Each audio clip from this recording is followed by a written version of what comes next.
Eu chamo agora a sócia diretora da Gibraltar Consulting, professora Zeina Latif, para falar sobre o cenário fiscal e também a situação das contas públicas. Muito bom dia, obrigado por aceitar nosso convite, Zeina. Oi, Vitor, obrigada pelo convite e também bom dia a todos.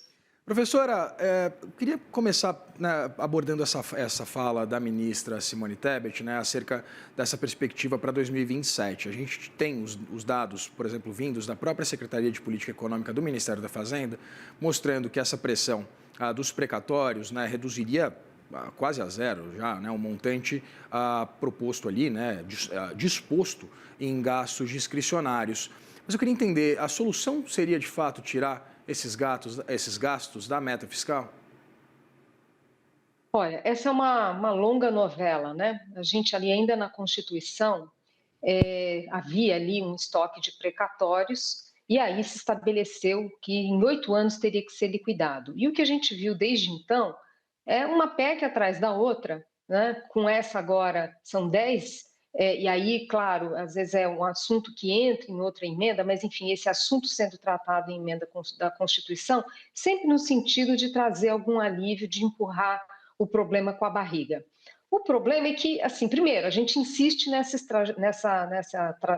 trajetória, né, de empurrar o problema, de alongar esses precatórios, aí você vai só acumulando o problema, e isso tem efeitos na economia, né, porque você vai criando, se retira esforços dos governantes para conter os precatórios, você também acaba estimulando decisões, muitas vezes, do judiciário, que, puxa, o Estado não está cumprindo o seu papel, né? O Executivo não está cumprindo o seu papel, então vou tentar aqui, de alguma forma, compensar, e vai e aumenta mais precatório. Então, o meu ponto é que, assim, já somos grandinhos, né? Quer dizer, já tinha que ter, depois dessa experiência desastrosa, hoje vir com uma proposta que não pode ser só postergar.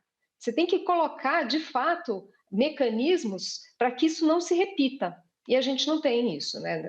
É mais um capítulo em que vai se postergando, no caso de estados e municípios, a perder de vista, né? Não vai pagar nunca, né? Vai ser uma bola de neve. E a gente não consegue ter maturidade no país para enfrentar essa discussão. Rever marcos jurídicos, limitar esse crescimento, melhorar a governança para limitar esse crescimento de precatórios, estabelecer metas mais concretas para os estados e para o governo federal para lidar com essas dívidas em atraso. Então, estabelecer realmente assim uma governança. Olha, a gente está fazendo essa extensão, mas, né, tem que ter algumas condicionalidades para isso. Então, enfim, eu acho um tremendo equívoco tudo isso. Sobre esse assunto, né, o que você traz a respeito dessa instituição de novos ditames, eu achei bastante interessante, porque essa perspectiva agora de parcelamento, né, você diz a perder de vista por parte dos estados e municípios, mas como diminuir essa perspectiva de novos débitos para os entes federativos, né? Porque a gente sabe que isso depende muito de decisões judiciais, né? E de judicializações, seja de pessoas físicas, pessoas jurídicas, contra o Estado. Como é que a gente conseguiria criar um ambiente mais sólido, mais previsível e evitar, evidentemente, uma pressão fiscal tão significativa como são os precatórios? Então, primeiro que assim, não pode ser a perder de vista, porque daí você não tem estímulo nenhum para controlar. Existem até alguns analistas, alguns especialistas que apontam que muitas vezes o próprio executivo deixa de garantir um direito, enfim, faz uma leitura, vamos dizer assim, desse direito diferente do judiciário, e isso pode até ser uma estratégia, quer dizer, às vezes pode ser ter razão, sem contar que o judiciário muitas vezes não tem uma jurisprudência concreta ali estabelecida e acaba gerando interpretações diferentes, mas o fato é que acaba sendo uma forma de financiar o Estado, né? Você fala, puxa, eu tenho aqui esses pedidos todos, né? Essas queixas todas, tem incentivo para não atender, né? Então, assim, tem problemas já na raiz desse problema. Agora, veja só, no caso dos entes, dos entes estaduais e municipais, muitos momentos a gente viu transferência forte de recursos, recursos no caixa. Isso nunca, né, nunca se coloca como algo que, olha, então você tem que acelerar pagamento de precatório, né, por exemplo. Então, assim, é sempre assim, a situação fica difícil, você gera um mecanismo para aliviar as contas públicas, mas nos momentos que as contas estão, né, com recordes de arrecadação, aí não, aí vai para gastos.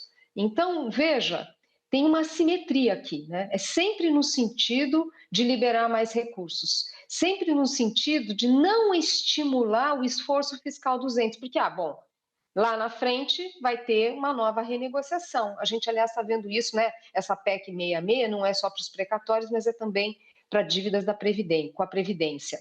Então, veja, qual estímulo eu tenho? Se eu sei que tudo vai ser rolado lá na frente, que estímulo os estados vão ter, ou os entes vão ter para fazer a coisa certa? Gerar economias para honrar os seus compromissos. Você não tem esse incentivo. Professora, você citou exatamente essa perspectiva de uma rolagem também do pagamento de benefícios previdenciários, inclusive uma pauta que causou até uma reação de centrais sindicais, né? Por exemplo, a CUT, né? Ou seja, há uma preocupação do ponto de vista fiscal e também uma manifestação de, muitas vezes, setores que estão completamente opostos ali àqueles que têm uma preocupação fiscal mais significativa. Eu queria entender também do ponto de vista do trabalhador, né, do pagador de impostos, do contribuinte, que muitas vezes ou depende ou vê tanto o pagamento dos precatórios quanto também agora, né, de benefícios previdenciários, com essa a proposta de uma rolagem desse pagamento. Como é que ele também é impactado, né, saindo do ponto de vista só fiscal e sobre as contas públicas, mas também esse impacto para o pagador de impostos e para quem teria algum tipo de benefício a receber? Bom, primeiro é importante deixar claro que a sociedade como um todo perde, né? Se a gente está falando de uma dívida que vai sendo rolada, que nunca tem o devido esforço fiscal, a gente está empurrando para as próximas gerações, sendo que tem um custo de tudo isso na própria máquina, no próprio judiciário, né? Tudo custa. A gente está falando de uma má alocação de recursos do setor privado, a gente está falando de janela para corrupção, enfim, tem vários efeitos colaterais aqui disso. Agora, especificamente em relação ao seu ponto, se você tem postergação constante, muitas vezes, quem tem ali, quem é um credor que teria um direito, acaba vendendo o seu precatório, a tendência é vender cada vez com deságio maior, né? Então, você tem um direito para receber, mas é perder de vista, se é que, né, você não enxerga um horizonte, você precisa daquele recurso, você quer antecipar aquele recurso, vai acabar vendendo com um deságio muito grande. Então, sim, tem consequências. Professora, voltando a falar do cenário fiscal, a gente trouxe essa semana, né, um levantamento da Instituição Fiscal Independente do Senado, né, a IFE, que mostra que em 2023, 92,4 bilhões de reais foram pagos fora da meta né, em precatórios. Para 2025 está também previsto um novo alívio contábil de 45,3 bilhões de reais também fora da meta. A gente para pensar agora num ponto de vista um pouco mais filosófico acerca do novo arcabouço fiscal. A gente tem visto uma série de iniciativas, principalmente vindas do ponto de vista da receita, de incremento de receita, para que o governo feche as contas. E tem também bloqueios, por exemplo, né, de mais de 10 bilhões de reais previstos para que o governo consiga cumprir a meta para esse ano. Eu queria levantar exatamente essa questão acerca da funcionalidade, da efetividade do novo arcabouço fiscal. Como a gente tem gastos de mais de 300 bilhões de reais fora da meta desde o início do governo, é uma regra fiscal palpável? É uma regra fiscal efetiva? Não, definitivamente ela não cumpre o seu papel e isso não é uma novidade. Ali, no anúncio, já ficou claro que tinha inconsistências internas. Ora, se tem, de alguma forma, um teto para despesa, né, significa, que a gente tem um orçamento muito congelado e essas despesas obrigatórias, que são aí mais de 90% do orçamento da União, são despesas que crescem automaticamente. Então, tem problema aqui, né? Porque você não consegue estabelecer um teto sem fazer reforma. Você fala, mas a regra do teto lá atrás já era assim também. A diferença é que lá era explícito. foi colocado, olha, estamos fazendo uma regra de teto em que os gastos não podem crescer acima da inflação e por isso precisamos fazer reformas. Agora não, agora passou, é um teto um pouco mais flexível, né? 2,5% de crescimento acima da inflação, mas ao mesmo tempo tem a mesma questão, quer dizer, você precisa ter medidas para conter o crescimento dessas despesas obrigatórias. Até aí, né? Não vou dizer que é tudo bem, mas até aí já era conhecido, mas o governo aumentou essa rigidez de despesas obrigatórias e pôs mais lenha nesse crescimento na hora que fez uma política de valorização do salário mínimo que não cabe no orçamento, vamos dizer assim, né? Muito ambiciosa e não cabe porque, claro, é bom ter anúncios de aumento de salário mínimo, a questão é se é factível, né? Não tem milagre na economia, de alguma forma isso vai ter consequências. E teve, né? Uma delas é não caber no orçamento. E, obviamente, também o que se fala, né?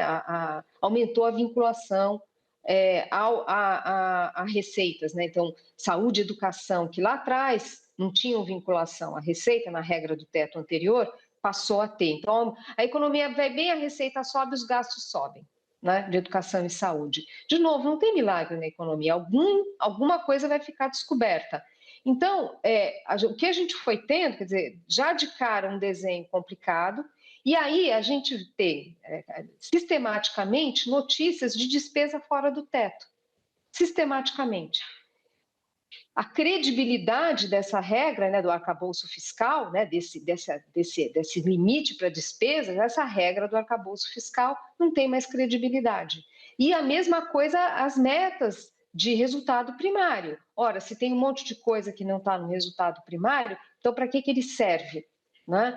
Veja, uma coisa é a gente ter regras fiscais com um mínimo de flexibilidade para lidar com situações, né, com crises, como foi, por exemplo, a pandemia. Mas não pode ser qualquer evento, não pode ser qualquer dificuldade que o país passa, você colocar gastos fora da meta, né?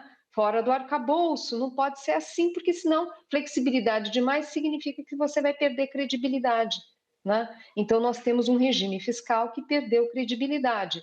E com consequências, não é que isso não tem consequência alguma, tem consequência na cotação do dólar e, portanto, na inflação e, portanto, na taxa de juros.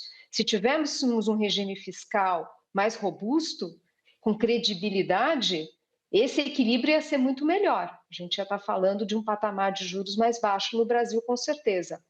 Então, assim, eu entendo que em alguns momentos é preciso ter alguma exceção. Eu entendo que a questão do precatório que veio do governo anterior exigia ali uma resposta, mas eu acho que poderia ter sido algo mais equilibrado. E agora a PEC 66 agrava o problema. Pois é, né, professora? Pensando exatamente nesse cenário de dívida pública, a gente já tem perspectiva de que a relação dívida PIB ultrapasse os 80% a partir do ano que vem? Esse é o ponto. E aí é isso que eu queria te perguntar acerca da capacidade do Brasil, exatamente de continuar também rolando a sua dívida, né, de se financiar a partir de um cenário, é evidente, né, de juros ainda bastante elevados, mas de redução da taxa Selic. Eu queria entender como é que fica esse balanço, né, entre um pagamento de um prêmio de risco mais alto e também um alívio do ponto de vista do pagamento do juro da dívida. Como é que fica esse cenário a partir do ano que vem, pensando principalmente em 27, né? Uhum. Olha, aqui vai depender muito, quer dizer, primeiro que uma trajetória como essa de crescimento da dívida não se sustenta, né? Você começa a ter implicações tais na economia que alguma crise acaba vindo e você é forçado a fazer um ajuste. Os agentes econômicos não querem comprar o papel, a inflação que sai do controle ou ameaça sair do controle, e a gente já viu isso, não é que o Brasil nunca viveu isso. Então, é insustentável. Daí você fala, puxa, mas a gente consegue fazer um ajuste fiscal forte o suficiente para hoje, né, estabilizar, ou nos próximos poucos anos à frente, não muitos anos, mas tempestivamente a gente consegue fazer um ajuste fiscal que dê conta de estabilizar a dívida pública? Olha, talvez não, talvez não. Né? Pensando assim, não é uma coisa para 1, 2 anos. A gente tem que ter governos comprometidos com uma agenda de ajuste fiscal. Agora, este compromisso, um compromisso crível de que, olha, existe um plano de voo, existe capacidade, existe convicção do governo de que isso é importante, existe capacidade política para fazer a negociação no Congresso, porque afinal a gente está falando de despesas obrigatórias, a maioria delas previstas na Constituição, então tem que ter a aprovação do Congresso, mas governantes que conseguem traçar esse plano de forma crível, isso já ajuda a distensionar essa pressão que a gente tem nos juros, no câmbio e, obviamente, na inflação. Você vai desmontando, né? Então, você tem ali um plano, né, que as pessoas, que os agentes econômicos acreditam, vai ajudando a equilibrar um pouco, fica mais barato rolar essa dívida. Então, isso é importante ser dito, né? Não se trata de conseguir fazer um esforço fiscal de 2,5% do PIB, que é o que seria necessário, 2,5%, aí varia dependendo das hipóteses. Ninguém vai fazer isso num curto espaço de tempo. Mas você tem que mostrar que tem um plano para isso e que, de preferência, esse é um ponto importante, a gente precisa blindar essa agenda de ajuste fiscal do ciclo político. Que a gente olha e fala, olha, tanto faz quem vai sentar naquela cadeira, quem vão ser os próximos presidentes, esse compromisso é firme. Isso é essencial e a gente não consegue isso, a gente não consegue ter criar essa credibilidade que somos um país que tem responsabilidade com as contas públicas. Professor, eu queria tanto continuar nessa conversa, que tinha muita coisa para te perguntar ainda, mas infelizmente o nosso tempo é curto. Queria te agradecer muito pela disponibilidade de conversar com a gente aqui no Money. Eu que agradeço. Até uma próxima. Conversei com Zeina Latifi, diretora da Gibraltar Consulting. Muito obrigado.